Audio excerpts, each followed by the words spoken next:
My name is Miko Matsumura. I'm a general partner with Gumi Cryptos, an investment fund in Japan. As well, I am a co-founder of the Evercoin Exchange, which is a non-custodial exchange. You can see that at evercoin.com. For me, these types of events are very valuable because you really get the pulse of the crypto economy, right? So we have a lot of people who are speakers, connecting with the speakers, very high quality people, and obviously like the people who are in attendance really are reflective of where the industry is going. So I think it's valuable. At the moment, my passion is really about what we're doing wrong as an industry.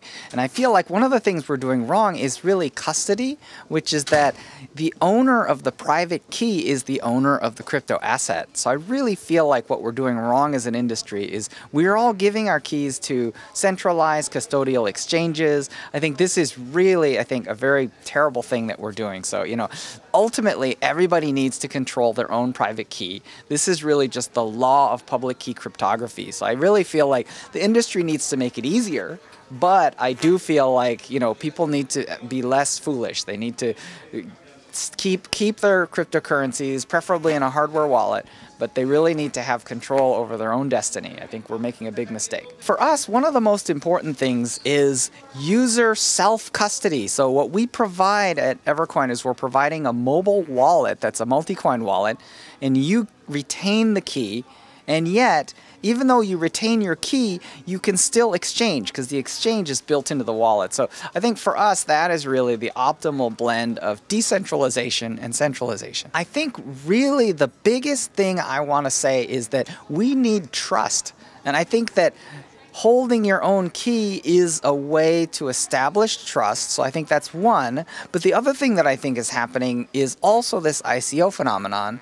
And the ICO phenomenon is also lacking trust because of scams. So I think we need a much better system for investors to be protected, to be more cautious, and they need to invest very carefully to ensure that we have good governance, we have good execution and traction, that we have teams that can deliver. Because ultimately, the industry needs to deliver. And I think, we've raised a ton of money, but we need to deliver products. We need to deliver value. Understanding who you can trust with your money is really the heart of this entire phenomenon of cryptocurrency in general. And I think when you apply it to ICO, to me, the lenses that you need to do, first of all, is I think it's actually important to go with your gut and pay attention to the people, right? So even if it's just watching them on YouTube, I think people are smart enough to get a feeling for a person. I think obviously looking at that person's background obviously is important. If you get a chance to, go meet the people, right? So people seem to think in ICO that you can just give money to someone across the internet. And I think it's wonderful that Bitcoin allows you to send money to anyone on the planet instantly, but it doesn't mean you should do that. Right? Like, just because you can send it to someone you never met, that's not wise. So to me, it is important to really study and learn and look at the people because, it may have taken you like 10 years of your life to accumulate this money. And so in 10 minutes, are you going to like fly off and send it to someone you don't know? Like that seems really rubbish to me. I do think it's smart to actually pay attention because if you have a relationship with someone for 10 years, maybe then do they deserve like a small amount of like some of the money that you earned over that time. So I think that that's a proper way to think about this. And I think people do need to be very balanced and measured, and they need to really, really deeply trust their gut.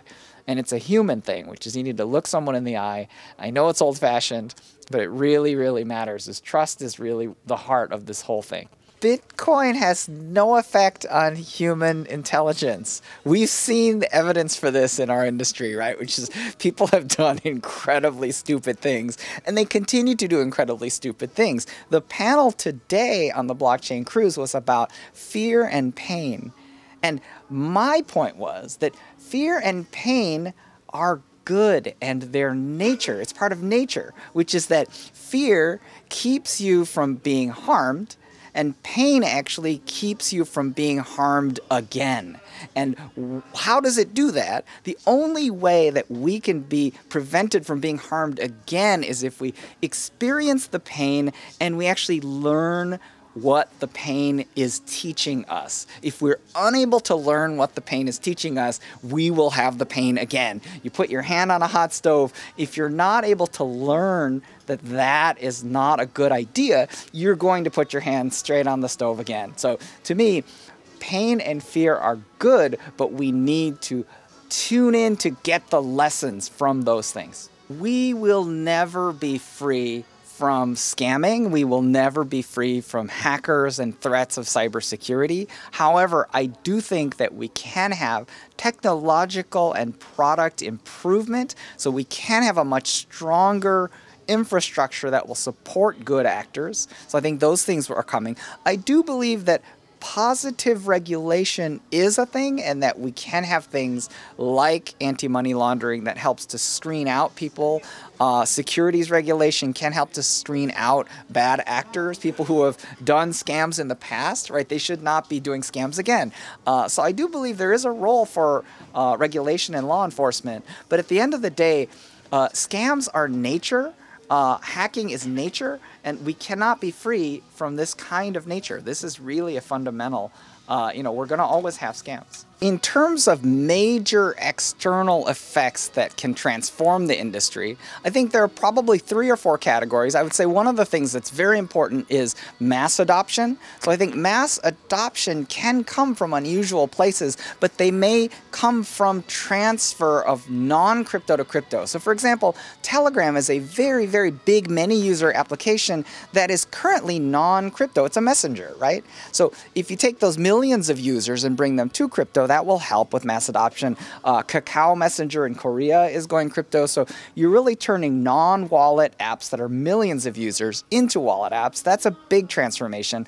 Other vectors that we can see that will help with transformation is that regulation will help improve the movement of institutional capital. So we're going to see billions, if not trillions of dollars of institutional capital coming behind new regulations around things like asset-backed regulated tokens. So security type tokens, I think, will be a big catalyst. And obviously other forms of institutional investment, including the Bitcoin ETF. We just recently had an election of a new SEC member. And that member is actually, I think, fairly pro-crypto. So we should see potentially changes in the stance of the regulator towards something like an ETF. So I do believe that we have a lot of vectors that can potentially transform where we are in the industry. For me, one of the things that's very, very important is shipping products, right? So for us, at Evercoin, for example, we recently shipped our mobile wallets. So, we feel that trust has to be earned, and the way that smaller companies earn trust is actually through shipment and through traction. So really for us, shipping products is the key. For me, I would like everyone to consider what it is that happens when you lose control of your key. So I want you to consider, for example, if you get hacked, you've lost control of your key. Not only did you lose your cryptocurrency, but you actually funded hackers, right? So you actually gave hackers more incentive to hack, right? And you paid their salary so they can go hack someone else, right? So, losing control of your key is very bad. And the thing that's crazy is people are voluntarily losing control of their key by giving their cryptocurrency, and I say giving, to custodial centralized exchanges. And the thing that's bad about it, not only are you losing control, but you're actually giving control of those cryptos. People think just because you can go to a web page and see numbers that correspond to the amount you put, it says 10 Bitcoins, it says, oh, you have 10 Bitcoins. You're just looking at a web page. You don't have the private key. You don't even know where those coins are, and you don't even know how they're being used. So to me, what you're doing is you're powering up an unregulated, centralized monopoly effectively. Some of these very large exchanges are monopolistic, and you don't even know what they're doing with your currencies. So to me, I think people should manage their own keys, and they should learn how to do it. I know it sounds complicated for a lot of people. Get a hardware wallet if you can, and just make sure that if you own crypto, that you actually know what your private key is, and you know where it is, and you know that it's in a safe place. I'm a bit concerned for privacy coins. The reason why I'm concerned for them is that, for example, in Japan, the FSA regulatory authority has actually pressured centralized exchanges to remove those coins. And because they did this because the privacy coins are being used to launder money in spectacular exchange hacks such as Mt. Gox or Coincheck or these other huge exchange hacks. So the regulator is pressuring centralized exchanges to remove privacy coins. And I think this trend will only continue. And so I think for me, when a coin is delisted from a centralized exchange, it loses liquidity fairly rapidly. So I think that there is a danger right now to these coins. They have a tremendous utility for good actors. However, the use of privacy coins by bad actors is presenting a danger. And in fact, it may cause the regulators to squeeze those coins out of existence.